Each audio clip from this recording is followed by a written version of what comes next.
I must be Batman. No. Yeah! What? Batman airplane! Wow, the Batwing? Yeah, Batman Batwing! Yeah, Santa Claus called us and told us he couldn't make it in time because you asked for it so late. So Mommy and Daddy went out and got you one, okay? I'm Batman. What's up, guys? It's your buddy Tyler coming at you with a brand new video here on My Retro Life. And in this video, we're talking about my top 10 favorite Batman video games, but not just any Batman video games, of which there are a ton of. No, we're talking specifically about the Michael Keaton era of Batman games that were released between 1989 and 1992. It's no secret, my favorite live-action Batman is Michael Keaton. And the two films that he starred in, Batman 1989 and Batman Returns released in 1992, man, those films helped shape my love for movies and cinema.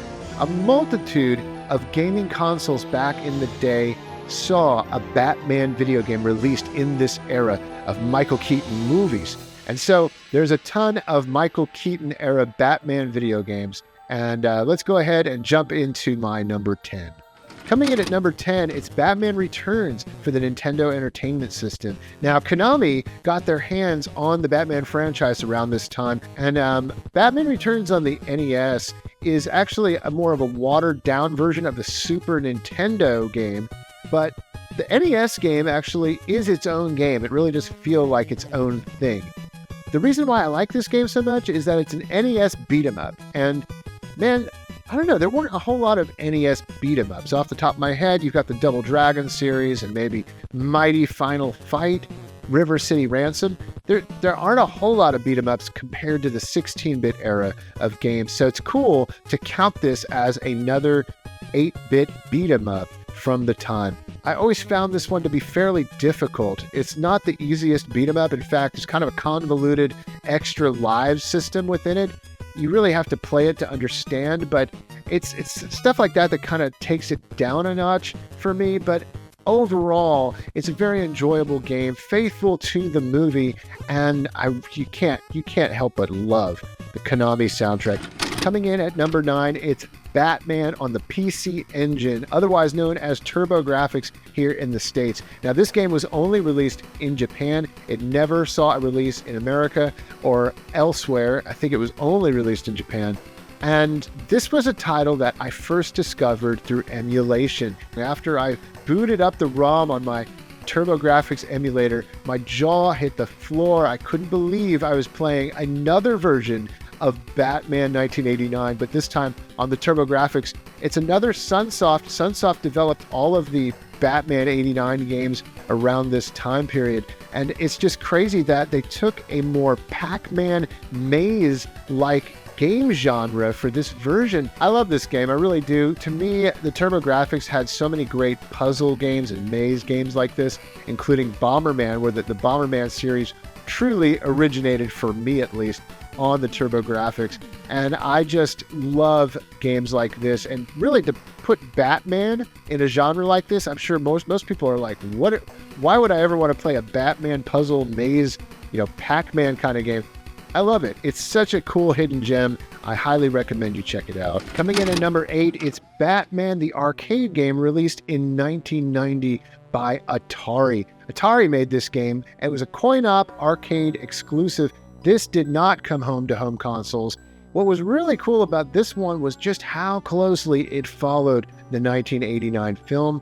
I remember discovering this, again, like the TurboGrafx game, only through emulation years and years later. I never played this game in the arcade. I was just so enamored by how beautiful this game looks. This game actually is an incredible looking game. It's got great sprite work, very large sprites, beautiful colors, and I really, really got to hand it to the developers here, because they went above and beyond to make you feel like you were playing through the movie. I mean, you've got car driving scenes with amazing sprite scaling. You've got an incredible sequence in which you're flying the Batwing, trying to take out the Joker's balloons. The attention to detail and how closely this fits in with the film is so perfect. And one of the things I love so much about this version is that there are so many voice samples used throughout this arcade game. I mean, right when you put your quarter in, you are greeted with I'm Batman. and it's so perfect. If you ever really wanted to feel like you're just jumping right into the 1989 Tim Burton film, this is a great place to start. Coming in at number 7, we have Batman Returns on the Sega Master System. Now, a lot of you may have never played this, especially if you're from North America, because this game only came out overseas in European territories and elsewhere in the world, like Brazil, places like that, where the Sega Master System was much more popular. This isn't a very difficult game. It's actually a great pick up and play kind of Batman game. I love grappling. The grappling hook system, where you just launch the grappling hook and let it swing you through the levels, is so much fun. It kind of reminds me of Spider-Man, actually. You just swinging through the levels as Batman, and really that's what you want to do when you're Batman. You want to just shoot that grappling hook out and let it make you fly like the Caped Crusader should be flying through the night. If there's something negative I could say about this game, is that it's kind of lighthearted, if you know what I mean. Like, the film is very dark in tone and mysterious, and I don't feel like the game on the Sega Master System really captures that. It's very kind of airy and light, and it definitely does not feel like Batman Returns, the film.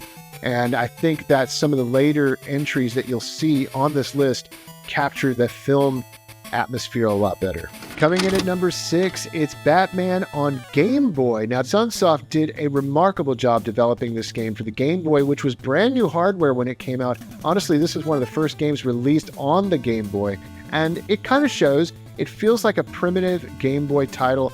Very small sprites on the screen, lots of open, kind of bland backgrounds. There's really not a lot going on in the backgrounds, but that was kind of the feel of early Game Boy titles. In fact, this game, it's so funny the way this one plays. It kind of reminds me of Super Mario Land on the Game Boy. The size of the sprites, the way Batman kind of walks super fast, and like the way he jumps. Everything about this game kind of feels like Batman if it were in the Super Mario Land game engine. It's great from beginning to end. It has a fantastic soundtrack that only Sunsoft could bring us. Come on, this is Batman on the go with your Game Boy. It's fun. Honestly, they could have put a different character in there completely and it still would have been a great game. But you know what? That's the way a lot of games were back then. And it didn't matter because we had Batman on the Game Boy in the palm of our hands.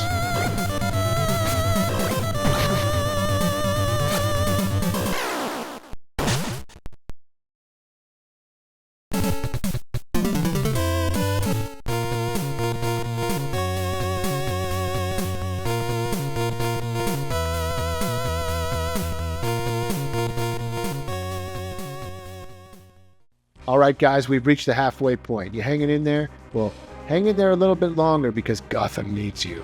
Okay, coming in at number 5, we have Batman Returns on the Super NES. Batman Returns on the Super Nintendo was such a faithful adaptation of the 1992 film. It just blew our minds with how close to the movie it felt like you were playing the movie. Batman Returns on the Super Nintendo is a beat-em-up, and a really good beat-em-up at that. This is a great game to play around Christmas time because it evokes so much Christmas and wintertime kind of feeling and atmosphere. All of the bad guys from the gang that are in that movie are represented here. The guy on the stilts throwing the fireballs at you. Oh my gosh, like you see that guy in the movie and here he is in the game.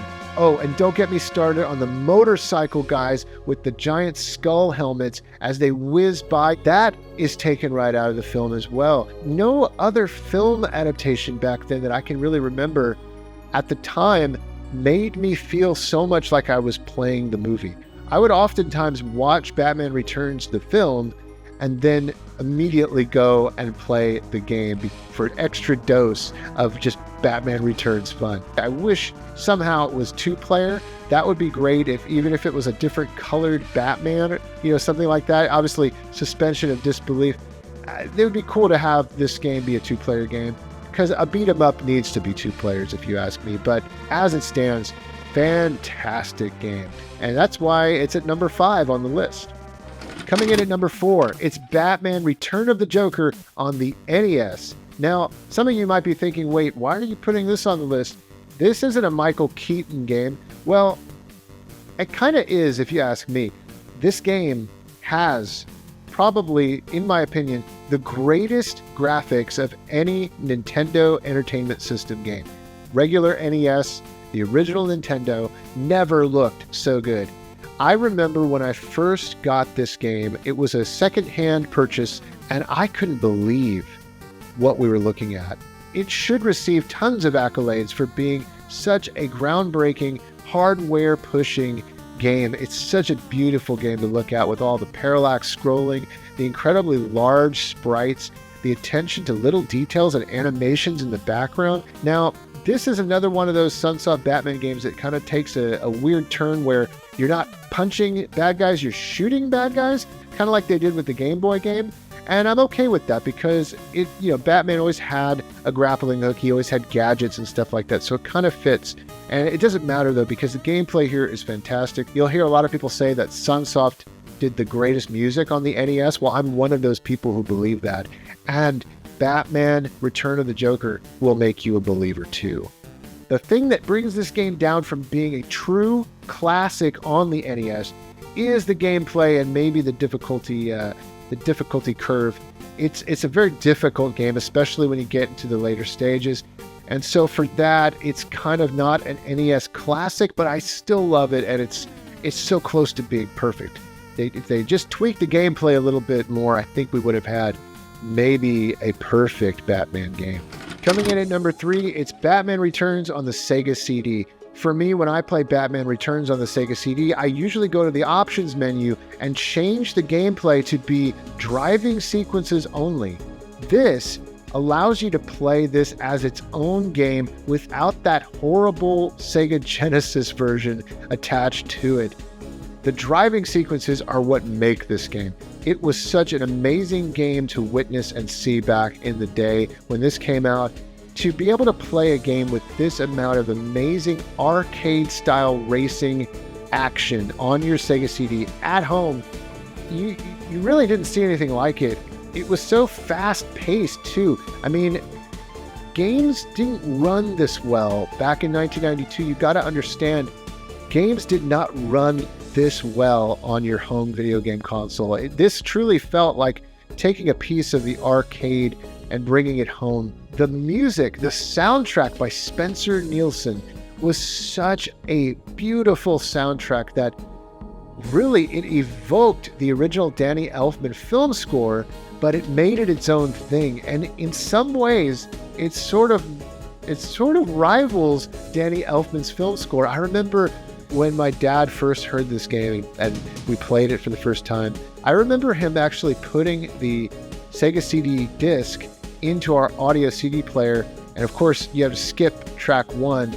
But I remember him just listening to the music on our sound system at home and just being blown away by how incredible the music was. I remember him turning to me and saying, "Tyler, this is music from a game. This is video game music. How is this even possible? This is crazy." For the longest time, I remember thinking this was my favorite video game soundtrack, that it was the best music I'd ever heard in a video game. And it's understandable. To this day, I love putting it on, and it's just such a fantastic score. Coming in at number 2, it's Batman on the Sega Genesis. This is another Sunsoft developed Batman game, and I was so close to putting this at number 1. Batman on the Sega Genesis holds a special place in my heart because it was, in fact, the first video game that my dad and I ever bought for our Sega Genesis. Now, some of you might be thinking, what about Altered Beast? I thought Altered Beast was the first game you had with your Altered Beast Sega Genesis. Well, that was the pack-in title. The other game that we brought home that day with our Sega Genesis was Batman. I remember us being very worried, though, on the car ride home because I looked at the back of the box, the back of the Batman game box, and for some reason there was a misprint. There was a problem with the screenshots that they used on the back of the box. Instead of showing screenshots from the Sega Genesis game, they showed screenshots from the NES game.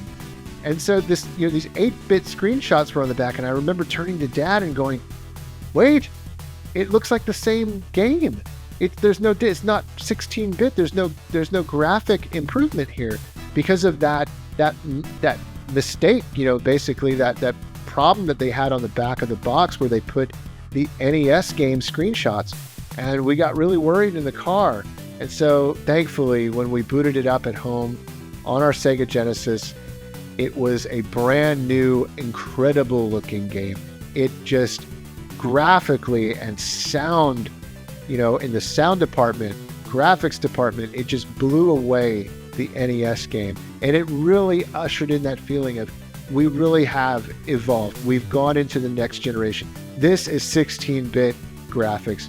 And the Sega Genesis Batman just has such a special place for me because it was really my first Genesis game. All right, we've arrived. We're finally at number 1, and I'm sure you know what it is. Batman on the Nintendo Entertainment System. Oh, when I got Batman on the NES, it was one of those pivotal moments in my retro life. It was a moment that I will forever have embedded in my head because Dad captured the home video so well, and it's such a wonderful, incredible memory for me, that whole entire trip with my family in New York and getting Batman on the NES for my birthday, my 4th birthday. It was the game that I wanted most that year. I was such a Batman fanatic at this point after the 1989 Tim Burton film came out. It was just one of those things where it was a Batman life. I was living the Batman life, and the one missing piece of my Batman life, the thing that could make my Batman life complete, was Batman on the NES. So many people just marvel over this game. It's one of the best NES games ever made. It really is in numerous top 10 lists for so many people. It's a beautiful game through and through. Batman on the NES takes full advantage of the graphical capabilities of the console. Sunsoft and their developers back then were just pushing the limits, and they don't get enough credit. I think to this day, they're still overshadowed by like Konami and Capcom and Nintendo themselves as far as the best developers on the NES. Well, I put Sunsoft up there too because of titles like Blaster Master, Gremlins 2, and Batman on the NES.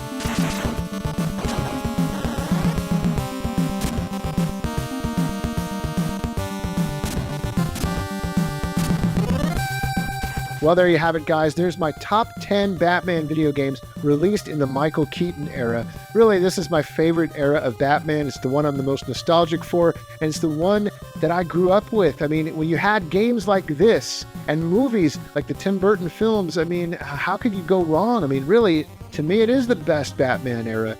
If this is your first time to the channel, please do consider subscribing. I love talking about my game crazy family and all the amazing adventures we shared together with video games, so many of which were caught on tape by my dad. All right, well, that's it, guys. Just remember, I'm Batman. No, actually, I'm Tyler Esposito, and thank you for watching.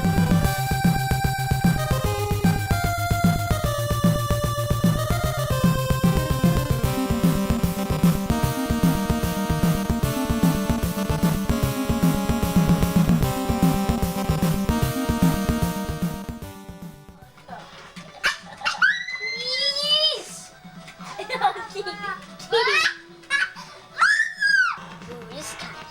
I hate this guy. Firebug, oh firebug.